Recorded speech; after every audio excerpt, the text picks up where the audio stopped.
दोस्तों, मध्य प्रदेश का एक जिला है सागर। सागर जिले में एक छोटा सा इलाका है केसली थाना इलाका। केसली थाने इलाके का एक छोटा सा गांव है।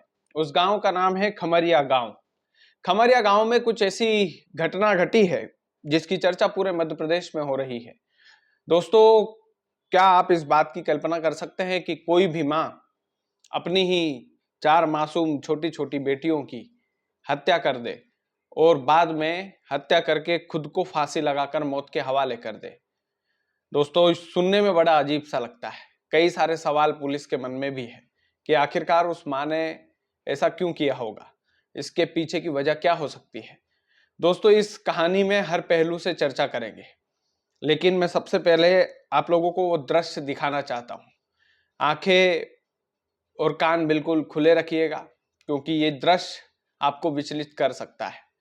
दोस्तों, मध्य प्रदेश का वो सागर जिला, उसका वो छोटा सा गांव खमरिया गांव, और वो औरत जिसने अपनी 4 मासूम बेटियों को सबसे पहले वो ले जाती है कुएं पर, और कुएं पर ले जाकर के उन 4 मासूम बेटियों को एक एक करके कुएं में फेंक देती है। दूसरे कोई पड़ोसी था, उसका कुआं था, और सबसे जो बड़ी बेटी थी वो थी 7 साल की, और बाकी 3 बेटियां उससे छोटी थी, यानी कि बहुत ज्यादा उनका इस दुनिया से परिचय हुआ नहीं था। उसके पहले ही सुनीता लोधी, जिसकी उम्र 30 साल थी, 30 साल की उम्र में ऐसा क्या डिप्रेशन आ गया होगा सुनीता लोधी के कि उसने अपनी 4 छोटी छोटी बच्चियों को पहले कुएं में फेंका, उनकी हत्या की, बेतरतीब ढंग से हत्या की, और फिर 4 बच्चों को कुएं में फेंकने के बाद वो अपने घर जाती है, और घर के बगल में एक पेड़ होता है, उस पेड़ से सुनीता लोधी फांसी का फंदा लगा करके खुद को मौत के हवाले कर देती है। पुलिस जब मौके पर पहुंचती है तो पुलिस के मन में कई सारे सवाल उठते हैं। पहला सवाल यही उठता है कि आखिरकार सुनीता लोधी ने इतनी छोटी उम्र में उन 4 बच्चों की हत्या क्यों की, और खुद ने भी आत्महत्या क्यों कर ली। दोस्तों, जब गांव में चर्चा चली इस बात की कि सुनीता लोधी ने हत्या क्यों की होगी, तो एक बड़ा चौंकाने वाला मामला सामने आया।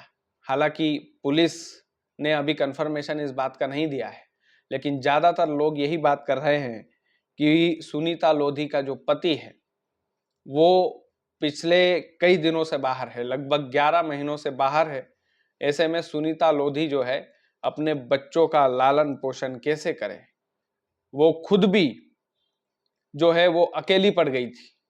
4 बच्चियों की जिम्मेदारी उसके सर पर थी, और पहला पहलू यही माना जा रहा है कि उसका जो पति था वो 11 महीने से बाहर ही रह रहा था और इनका लालन पोषण नहीं कर रहा था, ना ही इनसे कोई ठीक ढंग से वो बात करता था।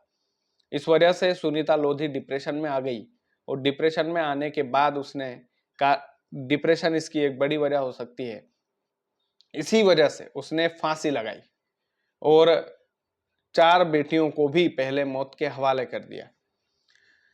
दोस्तों, ये जो सागर जिले की ये जो घटना है, इसमें एक मुख्य बात पुलिस जो है वो ये ढूंढ रही है कि ये जो कहानी है, ये जो लोगों की बातें हैं, उस गांव के लोगों की बातें जो चर्चा का विषय जो है बनी हुई है, क्या वाकई में ऐसा है कि 11 महीने से उसका पति बाहर था, और यदि ऐसा है तो वो उन 4 मासूम बच्चों की जिम्मेदारी वो पति क्यों नहीं उठा पाया, और यदि ऐसा है तो वो सविता बाई, जिसके कंधों पर 4 जिंदगी की और खुद की जिंदगी की जिम्मेदारी थी, वो क्यों नहीं संभाल पाई। ये तमाम सारे सवाल हैं, और इन तमाम सारे सवालों में पुलिस भी अभी उलझी हुई है। पूरी तरीके से क्लेरिफिकेशन नहीं है पुलिस का। कई लोगों का ये भी कहना है कि वो जो है एक तरीके से किसी गंभीर बीमारी का शिकार थी, दिमागी हालत उसकी ठीक नहीं थी, डिप्रेस्ड थी, इस वजह से उसने ये कदम उठाया। हालांकि पुलिस ने सभी आमजन से ये भी अपील की है कि अफवाहों पर ध्यान मत दीजिए। सभी चैनल अलग अलग तरीके से, अलग अलग ढंग से इस मामले पर कहानियां बना रहे हैं, लेकिन हमने इस कहानी को पढ़ा और हर एंगल से ये तहकीकात करने की कोशिश की कि सुनीता लोधी ने ऐसा कदम क्यों उठाया होगा। दोस्तों, जब मैं इस कहानी को पढ़ रहा था तो मेरे आंखों के सामने वो दृश्य था। ये दृश्य कि कोई माँ अपनी 4 बच्चों को कुएं पर ले जा करके एक-एक करके उन बच्चों को कुएं में फेंक करके उनकी हत्या कर देती है और बाद में वो जो माँ है वो खुद भी फांसी के फंदे पर झूलकर अपने आप को मौत के हवाले कर देती है।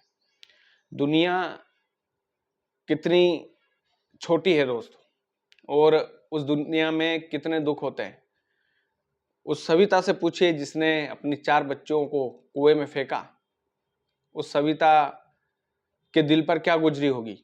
उसने पहले अपनी बेटियों को खत्म किया, फिर खुद को खत्म कर लिया। वाकई में ये कहानी थोड़ी सी उलझी हुई है। ये कहानी थोड़ी सी मैं पढ़ने के बाद मेरा खुद का, आज आप देख रहे होंगे कि मेरा खुद का दिमाग काम नहीं कर रहा है कि इस तरीके का कदम भी कोई उठा सकता है। बाकी आप लोग वीडियो को ज़्यादा से ज़्यादा शेयर कीजिएगा। चैनल यदि आपने सब्सक्राइब नहीं किया है तो प्लीज़ कर लीजिएगा। बहुत बहुत धन्यवाद।